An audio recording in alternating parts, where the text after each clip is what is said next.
So they were looking at math skills. Yes, junior high school kids who were taking the math part of the SATs. That's part of getting into this Hopkins program. So they took the math SATs and they looked at those 40,000 scores and saw that there was a gender difference in the average score on the math SATs, with boys scoring higher.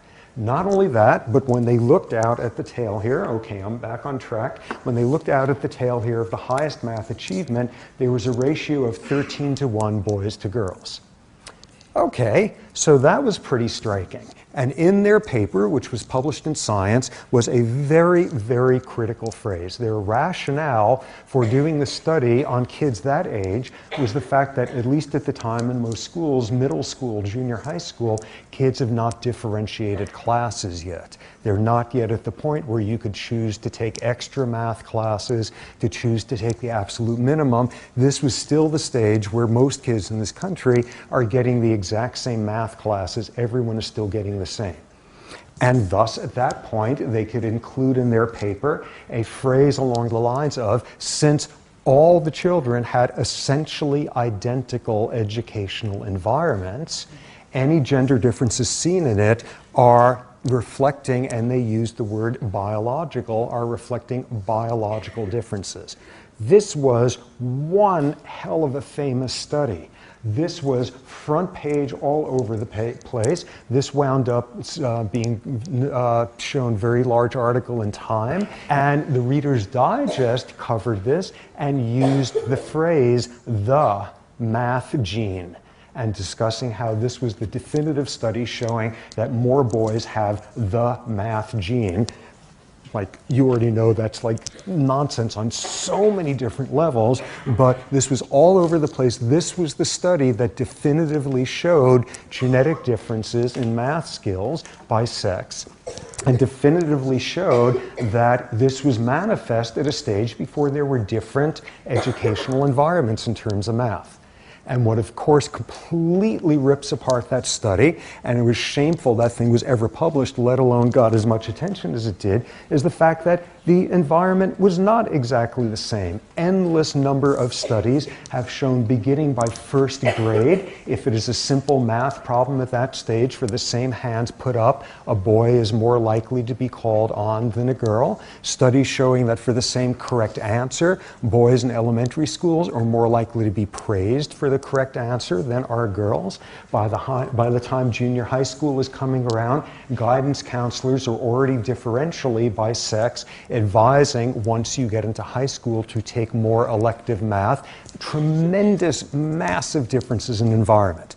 And this study, using this whole argument of, if there's an identical environment and you see differences, it's due to genes.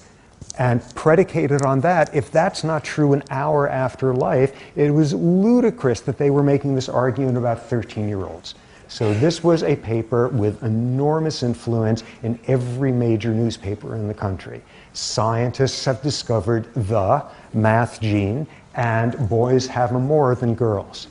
We will come back to that study later on because something much, much more interesting is going on.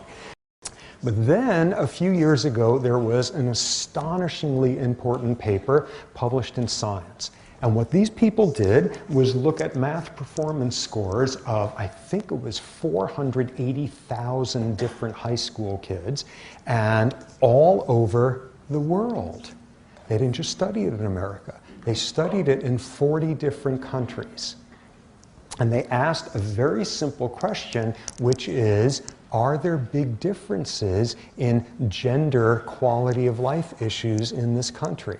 And there's a whole index that comes out of the World Health UN something or other called a Gender Equality Index, which takes into account, like, if there is, and if there is, how dramatic, of a gender difference in educational opportunities, in freedom of movement, in freedom to serve in an elected office, in freedom to vote, in freedom to choose who you're married to, and obviously the enormous variability on this planet in terms of that. And what they showed was, the greater the inadequacies, the greater the difference in gender treatment in a society across 40 different countries, the bigger the difference there was in math scores. It's not a function of gender, it's which society you're growing up with your gender. What was at the most extreme? Let me make sure I get the countries right here. Who had the worst profiles of the 40 countries in terms of the biggest gender differences in these quality of life measures? Turkey, Tunisia, and South Korea. Where was the United States? Sitting somewhere around the middle with most Western European countries. And which were the countries on Earth which, as a bloc, had the lowest degree of different treatment of people in their society based on gender? The ever handy, wonderful, utopian Scandinavians. So in come the Scandinavians, and what you show is by the time you look at the country on Earth that has the least gender differentiation of any, which is Iceland, you notice something different. There still is a gender difference. In Iceland, girls are better at math than boys. Slightly, a small difference going on there, but nonetheless, as you go from the countries in which from day one, girls transitioning into women are given the most constraints of freedom of life, that's where you're going to see the biggest math difference in scores. And you look at less and less of those sort of inequities, and the gender difference in the math score, by the time it's the Scandinavian countries, it's down to 0, and then you get to Iceland and it actually reverses. It's got nothing to do with your Y chromosome. We immediately come back to the first of those questions from before, that diagnostic question. You got a choice. You want to have a sense of, in this population, even at the individual level, you got a choice. You're comparing two individuals, and you want to guess which one is better at math than the other. You can either know their gender, or you could know whether they grew up in Tunisia or Iceland. Which fact do you want to know? You want to know about environment. Environment is vastly more powerful there.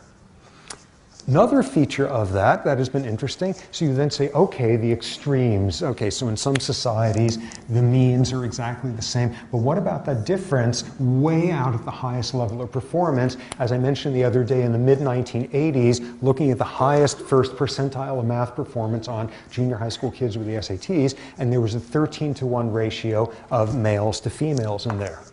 When it was last studied, a few years ago, it's down to a 3-to-1 ratio. Oh, that's obviously due to evolution over the last 20 years, because it's got to be due to genes, because it's... That's like saying genes explain the fact that in 1980s people wore pads on their shoulders and power sneakers to work or whatever, and the fact that nobody does it anymore shows that the gene for wearing that on your woman executive decor deal has evolved. It's mutated. That's asinine. You do not go from 13-to-1 to 3-to-1 with a trait in 20 years in a highly interbreeding mixed population, in other words, humans, and have this as a genetic trait. Even function at the extreme has squat to do with the genetics of gender. It's, I want to know what society the person got raised in. I could care less what their chromosome is. If I want to know how good they're likely to be at math compared to the other person, tell me where they grew up. That's the most important thing to know.